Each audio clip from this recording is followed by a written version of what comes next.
Create with Fran Sydney. Hello everyone! Welcome to the show. This is Franz. I am your host today and I'm very excited again. How do I get so excited every time? But I'm going to talk about a very new topic that has to do with why people need to do videos and photography and be out there to be able to communicate with others nowadays. And especially when you do a business, if you want your business to really take off and you're a small business, video is what you need. And I hear you, a lot of people don't want to be on video. There are several reasons, and I'm going to go through quite a lot of them today, and I'm going to expand in the following podcast episodes. So if this is something interesting for you, stay tuned and remember to review the episode, click share, and help a friend who might want to know a little bit more about how to be confident on video. So let's go to the crunch straight away. Why video marketing is so important for a small business? Well, did you know that 87% of businesses use video as a marketing tool? That's interesting, isn't it? And that is because a video is talking to all your senses. The visual versus the audio, you can see things and think about textures and size. You can think of weight of items. You can really quantify what's going on. You can like or not like. You can really dislike something because of a video. So when you're talking about brand awareness, this is what you need. You need to be on video. You need to be seen. Your product has to be there. It also has the capacity to reach not only your old customers, but new customers as well. Because not all the customers are prone to reading leaflets and very lengthy information on books. A lot of people just want to watch a video and maybe they were not even considering something until they see a fun video about it. So in general, if you look at economics, a video will always give you a higher return on investment than any leaflet or cold sales calls. And this return on investment on average is well over 30% better. So definitely that is a figure that is quite important for a small business. It can make the difference between making it or breaking it. Of course, we know that people nowadays do not have much patience. We have been educated by the media, internet, Facebook, YouTube, whatever, to not really read books for finding information, but really we want something really quick, so much that you might be home and you think, well, I need a recipe for something I've done a few times. I know I have it printed somewhere, or I even have a book about it, but in this moment I'm in the wrong room, I cannot reach a book, or I don't want to wade through the book. I've got dirty hands, I've been just touching food. So what do? You go straight on your tablet or mobile phone and you find the recipe on YouTube, and that's what happens, right? So if you think about it, if you have headaches one after the other, sometimes you might have one day when you think, oh gosh, this headache is never gonna go away. What's going on? And you might see a post on Facebook that has a video about it and talks about headache, and you think, oh, that's what I was thinking about. And you might just jump to the video and find the information you want that might actually help you for that headache. Just how many people would instead go to their library in their home and look for all the books and see, is there any book here that talks about headaches? Most people don't do that, and they just go straight on the internet to find that information. And this is why it's so important that you, as a small business, are able to provide that information. And not only that, you can provide much more.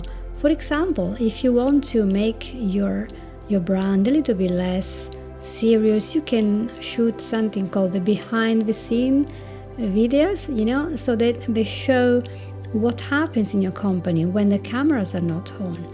And that is so good for building your authenticity as a person and as a company. It shows people laughing, making mistakes, and just interacting together. And this is what people want. We don't all want a very polished, refined, perfect person there.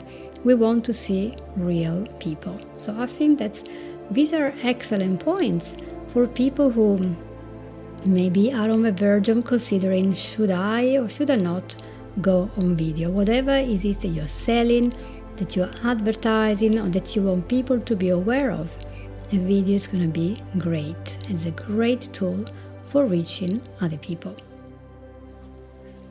If you are selling a specific product, it is so important to have a video made, because a video will showcase what you have on offer and how it works in a way that the written word just can't do. For example, if you are, in IKEA, and IKEA shows you a video of how their flat pack furniture is put together, and that's going to be a lot more helpful when you're trying to understand those really weird printed instructions that have only images and no words. So people sometimes are literally scratching their head, wondering what on earth they're supposed to do with such furniture. But if you then go and find a video on YouTube or whatever other provider, you will find out, oh, that's how I'm supposed to do it, because it's so much better and it gives you a lot more information than you would ever have in a book. And the words are just not as good as a video when it comes to things that move and things that have to fit together, or they have to work or mechanically move in a certain way. I mean, how would I sell you something, for example, makeup, if I just describe it? Yeah, that's wonderful, but I want to see what it looks like, So a video is the big thing, and it does help because it answers so many questions in a visual way that is understood by most people, and also will help clarify all the possible issues that might arise with the service of a project or product that you are selling. And this means that you as a company later will have to spend much less time dealing with complaints and issues of people who didn't know how to use that service or product. So that's very, very good for you. Just in case you're wondering, a streaming live video gets 6 times as many interactions as a regular video. So that's something to consider if you are wondering what type of video you need to put across to reach more people. I recently found out something very interesting, that is, if I'm looking for a product or service and I go on Google, the first results that I see on the top of the page were actually videos, usually from YouTube. What does that tell you? About videos being important, and if you have an option, you might be looking at a video instead of a Google option when you have to read. So guys, if I haven't convinced you by now that videos are good for you, then you can just as well go to another podcast, because this is going to be all about videos, okay?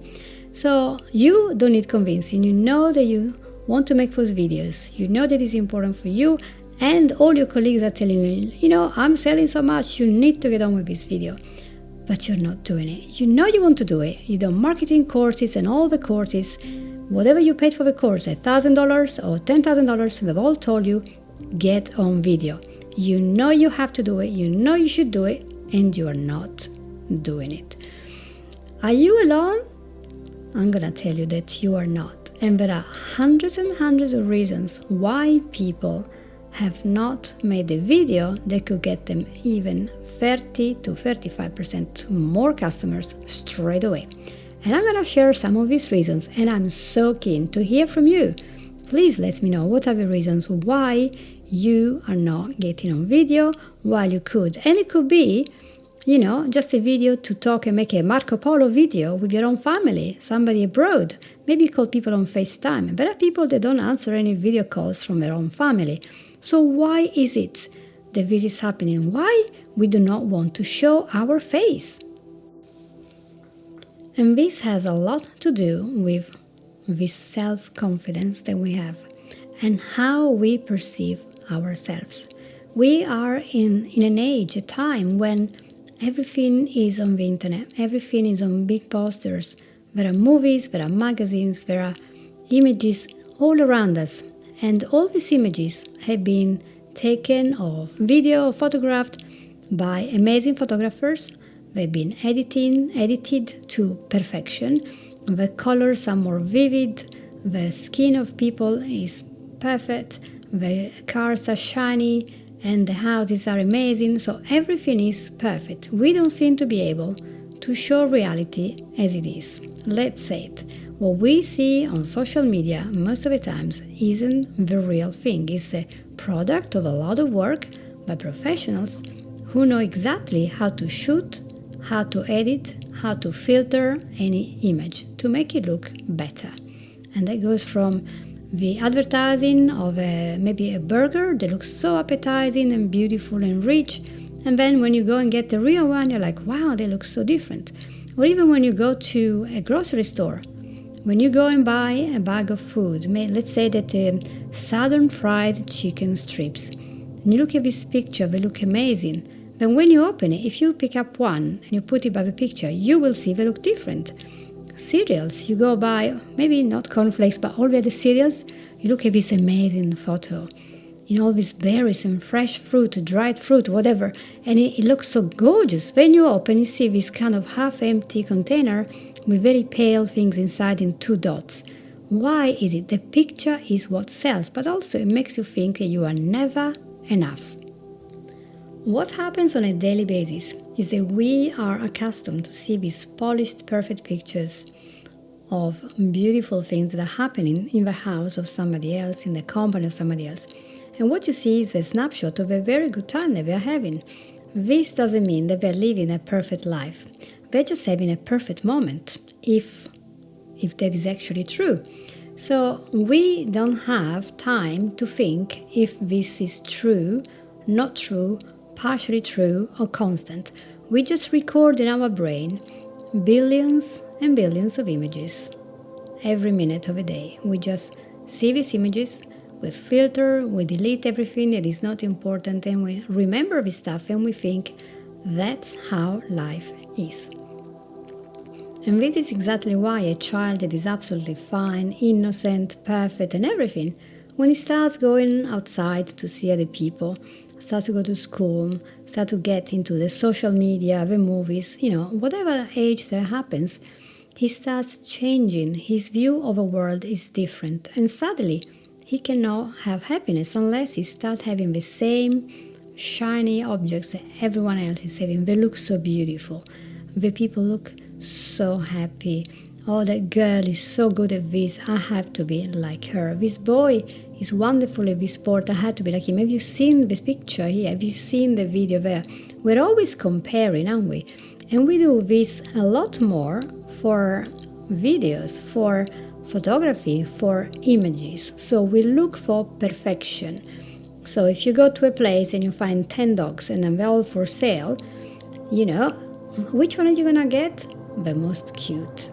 The one that looks healthier, that looks the best. And the one that looks emaciated and is not a shiny thing, well, that doesn't look very good. I know you're going to have arguments now, but you're going to get the dog because it needs. But when people stop, they're going to say, what a beautiful dog. What a beautiful child you have. What a wonderful car you have. What a nice outfit. Oh, your hair is amazing. And so what we're saying all the time is, you look good and therefore you are of value. And when you don't look good, you're not of value. You're not worth it. And this is the only reason why when all these companies are selling things, for example, for women, they don't put in the advertising an 8-year-old woman full of wrinkles or maybe with a belly or a leg missing. No, they put a young, beautiful woman or a woman who maybe is older but is amazingly beautiful, thin, slender, toned up, or maybe she also had surgery and Botox or whatever. So we all think, well, they can be there because they are beautiful. So this beauty makes you think that everyone who is outside, who is visible, has to be perfect, has to be thin, has to be beautiful, has to be just like in the news, in the media, in the social media, and all the advertising. And what happens is we are accepting this. And I'm a lover of beauty. I'm not saying I don't like beauty. We all like beauty. Our eyes are trained to like balance and certain colors and certain shapes. There's nothing wrong to like beauty or in appreciating it. However, the great majority of people do not enjoy a beautiful life in a palace or a perfect skin from the day they are born to the day they die, or perfect outfits. The majority of people are average.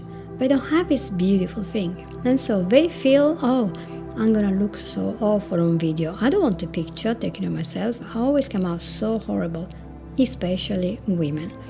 And so what happens is when we're supposed to come out in the family picture, maybe we go to a wedding or to a reception for our company work or presentations, we're always so aware of how we are going to be perceived by other people. Anyway, so some people who had to be on Zoom calls because, they've been in the pandemic, they were on lockdown and they had to participate via video. Suddenly, they don't want to be seen on video by the same colleagues that has seen them for 15 years in the office. They don't want to be seen. It's as if something is going to happen. We're going to die because we're on video. It's really a big problem. What are we thinking of ourselves if we believe we cannot be on video? That is a big question. I would like to set up a challenge for you, but not really. I'm just saying, what would happen if? What if for the whole week, every single person on YouTube, on Facebook, on TikTok, would pick up the phone and take pictures of them as they're waking up with that face and splatter it there on the internet?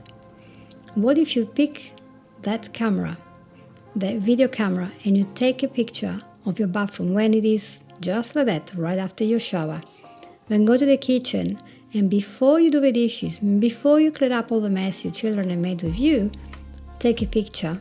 Why don't you put that on video? Why don't you make sure everyone sees the picture? Yeah? And then put your oldest clothes, go into the garden, and when you're all dirty, take a picture of yourself. Go in video. Guess what? Nobody's gonna do that because we are self-confident and we have to appear at our best. We have to present what is best. So what we do, we clean up, we tidy up, and then we think, oh, that's professional, that is good. And then when we take that to the limit, we are unable to appear on video unless we have a perfect house, perfect outfit, perfect makeup, perfect hairstyle. And this is especially true for women. Why are we doing this to ourselves? I'm going to ask you now another question. Let's assume that you need to buy, a new grass cutter, okay? And then you start looking for this lawnmower all over the internet, Google videos and all sorts. And then you find a YouTube video with lots of reviews and you think, right, that's the one. I'm going to look at that and see which one is a grass cutter for my garden, which is about 50 square meters. That's all I need. So you look there and you see lots of videos. And then you find a grass cutter that looks just right. The reviews are blazing, they're amazing. And you watch the video. And there is this woman presenting the video. And she has very frumpy hair, kind of gray, and her eyes do not have any makeup. Maybe she has bugs under the eyes, maybe a couple of wrinkles. She might have maybe, a mustache, or maybe she has a big mole on her face, or she has maybe a skin that is not a nice texture. You can see the pores. This thing that is not allowed anymore. Pores, we have pores, but now nobody seems to have any pores. But she does, she has pores, you can see the pores. And then when she holds the machine, you look at the hands, and lo and behold, she does not have long, beautiful fake nails, but she has, 2 half-beaten nails and 3 normal. And the color is kind of chipped off, so half of it is colored and half of it is not. Actually, there is a little bit of dirt under that. And then her clothes don't really fit her, and maybe they are not quite good for her, they're not the color that she likes, and so you look at this woman and she's presenting this machine, and you listen to her and you think, wow, this is a lovely machine, I really like it, but looking at how this woman looks, looking at that, never mind. I'm just gonna go and buy the machine from somebody who is really, really good looking, because that's what I need. When I cut the grass, I need somebody really good looking, to show me how a machine is good for me. Really?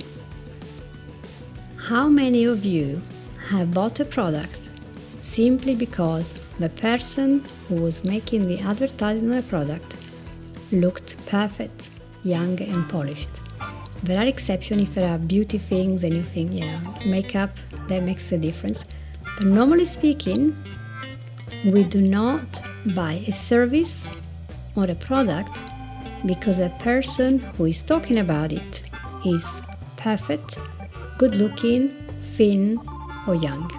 Actually, we are less likely to believe that a product is working if it's only ever advertised by so-called perfect people. We are more likely to buy a product when we think that it resonates with us and that it will find the pain point we have and solve the problem. We're looking for something that solves the problem. So if I'm shown, for example, a facial cream and I see a model who is 20 years old and beautiful and velvety, as you are when you're 20. Everyone is beautiful at 20. And they show this is a facial cream and this is a woman wearing it, and I think, well, that's easy because she's 20. But if I show that cream on a 60-year-old woman and she has a good skin because she's wearing that cream and using it, then I think, wow, this is good. That's what I want, because I can actually resonate and see myself in her. But for most of the programs and items and services, we need a product or service that we can use to solve a problem or to entertain and to make us have fun. And even so, entertainment, would you ever watch a movie only because all the actors and the actresses are good looking? Because the houses are all perfect? No, you probably like the action, the dialogues, the personality. So we are allowing a very, very narrow view of the world to be very much infiltrated in our way of thinking, and we are then mirroring this way of thinking into our way of seeing ourselves when it's time to be on video, whether professionally or for our family or even talking to our loved ones who are away. We're allowing this to judge ourselves and to make us think that we look terrible, that we're not presentable, and that nobody will like us. And therefore, for fear of rejection, we do not appear on video. And that is terrible. I want you to do this for me. Actually, do it for yourself this week. Every time you're thinking about going on video or take a photograph of yourself for whatever reason, and you start saying these words to yourself that are not positive, stop in your tracks and start thinking of how are you talking to yourself? Because you wouldn't say those words to somebody else, okay? You wouldn't, because it would be so rude. And yet, especially women can be so critical of their image and of getting older or of having become rounder after a pregnancy or a disease or after maybe an emotional breakdown, etc., etc. We are so cruel to ourselves and sometimes to others.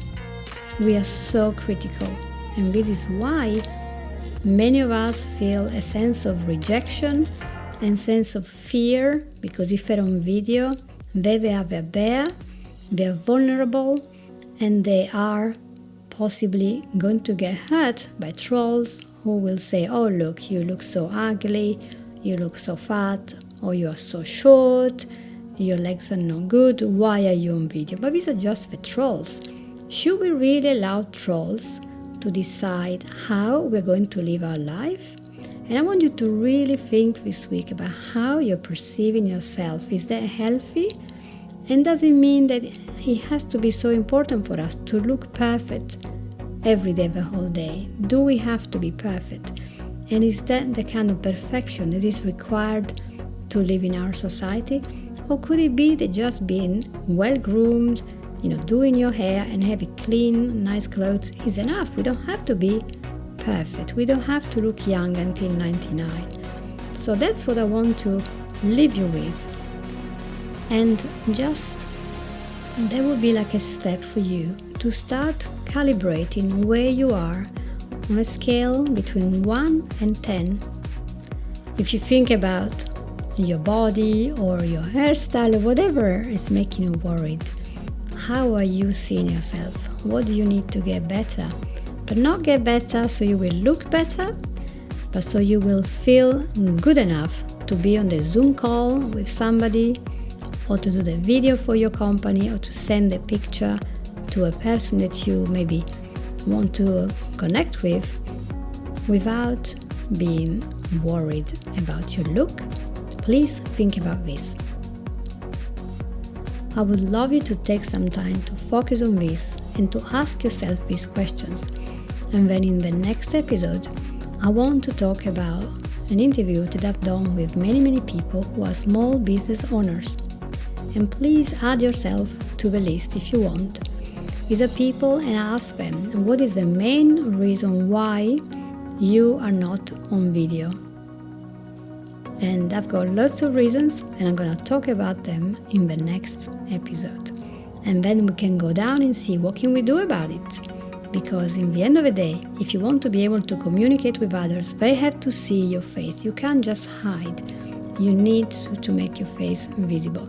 And if you're selling a product, they need to see who you are, and people love to see the product. So you have to get the courage and see that you will not be beaten up, you will not be rejected if you do things normally, naturally, and with some honesty and integrity, and they will be so much more important than having the perfect diamond polished look that people are seeking for. So I hope that this was useful today. Didn't give you tips, but it was just an idea of what could happen if we started to look at video making from a different point of view, of a receiver who is looking for an answer to his problem. He's not looking for perfection. And in the same way, the receiver could be one of your loved ones, a friend, and he just wants that intimate connection, that lovely affection thing, and they don't care that you don't look perfect, because they don't look perfect either. We're not here on earth just to look better than others. So thank you so much for being with me. I hope that this was useful, and if you did find it useful, please click like and share with other people so more can be able to create a life that they want. Thanks again, and I'll see you next week. Take care.